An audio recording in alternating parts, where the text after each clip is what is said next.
نحمده ونصلي ونسلم على رسوله الكريم أما بعد أعوذ بالله من الشيطان الرجيم بسم الله الرحمن الرحيم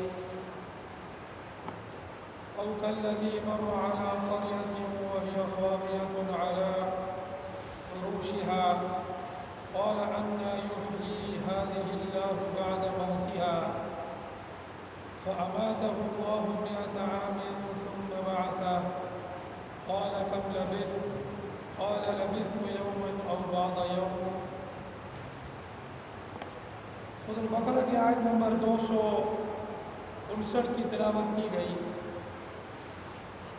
اس کے شروع کے حصے کی تلاوت کی گئی اور اس میں ارشاد ہے یا اس شخص کی طرح جو گزرا ایک بستی پر اور وہ اس حال میں تھی کہ چھتوں پر اس کی دیواریں گری پڑی تھیں.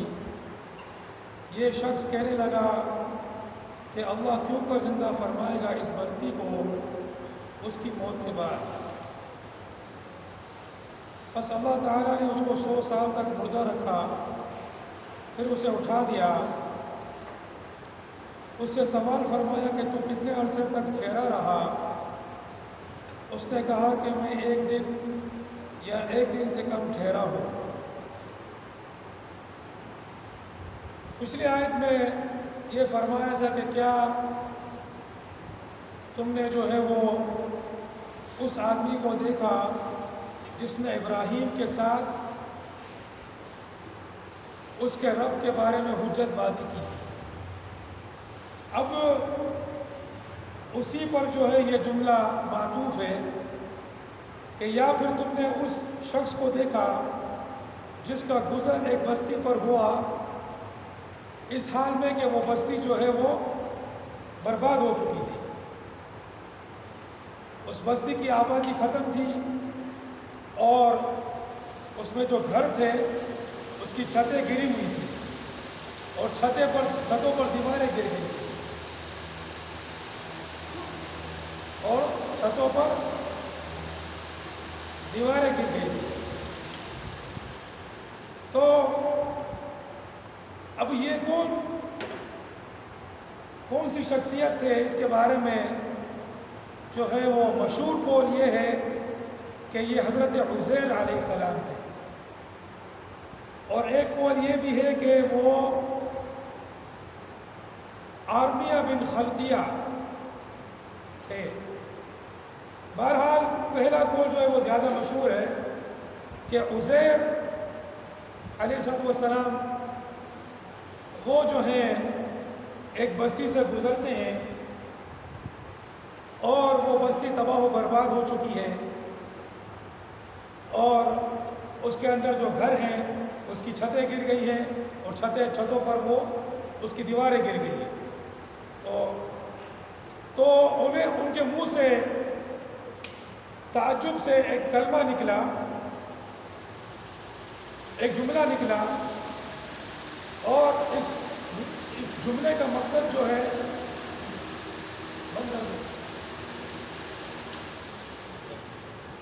اس جملے کا مقصد یہ نہیں تھا کہ ان کو نعوذ باللہ کوئی شک تھا یا کوئی ایسی چیز تھی کہ اللہ پاک ان مردوں کو زندہ کر سکتا ہے کہ نہیں. یہ کوئی بات نہیں تھی، بلکہ اس کو جاننے اور ماننے کے باوجود ان کا اس بات کو علم بھی تھا اور اس کو مانتے بھی تھے، اس پر ایمان بھی تھا کہ اللہ پاک تو سب کچھ کر سکتا ہے، تو اس آبادی کو بھی زندہ کرنا کوئی مشکل نہیں ہے. لیکن ایسے ہی ایک کہا کہ کیسے زندہ کرے گا؟ ہو سکتا ہے مطلب کہ ان کی خواہش ہو کہ اللہ پاک ان کو دکھائے، کوئی نمونہ دکھائے. تو نعوذ باللہ یہ جملہ جو ہے وہ کسی شک کی بنا پر نہیں تھا. تو اللہ پاک نے ان کو جو ہے وہ موت دے دی، ان کو سلا دیا. اور یہ وہ موت نہیں تھی جس کو اجل کہتے ہیں، کہ جو ایک اجل ہوتی ہے کہ جب وہ آ جاتی ہے تو پھر وہ بندہ جو ہے وہ اس دنیا میں واپس نہیں آتا تھا. یہ وہ والی موت نہیں تھی، بلکہ اللہ پاک نے ان کو 100 سال کے لیے موت دی تاکہ وہ لوگوں کے لیے نشانی بن جائے. فَأَمَاتَهُ اللَّهُ مِئَةَ عَامٍ، سو اللہ پاک نے ان کو 100 سال کے لیے موت دے دی، ان کو 100 سال کے لیے سلا دیا. ثُمَّ بَعَثَ، اس کے بعد ان کو دوبارہ زندہ فرمایا. تو ان کو دوبارہ زندہ فرمایا اور پھر اللہ رب العزت نے ان سے پوچھا قَالَ كَمْ لَبِثْتَ، کہ تم کتنے عرصے تک اس نیند کی حالت میں پڑے رہے ہو؟ تو انہوں نے کہا قَالَ لَبِثْتُ يَوْمًا أَوْ بَعْضَ يَوْمٍ، کہ یا تو ایک دن یا ایک دن سے بھی کچھ کم، یا تو ایک دن میں اس طرح سویا ہوا ہوں گا یا ایک دن سے بھی کچھ کم سویا ہوا ہوں گا. تو وہ 100 سال تک اسی طرح جو ہے وہ سوئے ہوئے تھے. گویا کہ 100 سال تک ایک قسم کی موت ان پر طاری کر دی گئی تھی، لیکن ان کے جسم میں کوئی تغیر نہیں آیا. اور ویسے بھی انبیاء کرام کے جسم میں تو ویسے بھی موت کے بعد بھی کوئی تغیر نہیں آتا ہے. اللہ پاک نے ان کے اجسام کو زمین پر حرام کر دیا ہے. تو 100 سال گزر گئے اور اللہ پاک نے ان کو دوبارہ زندہ فرمایا اور پھر سوال فرمایا کہ تم کتنے عرصے تک جو ہے وہ اس طرح نیند میں پڑے رہے؟ تو انہوں نے اپنے اندازے سے کہا کہ یا تو ایک دن یا ایک دن سے بھی کچھ کم.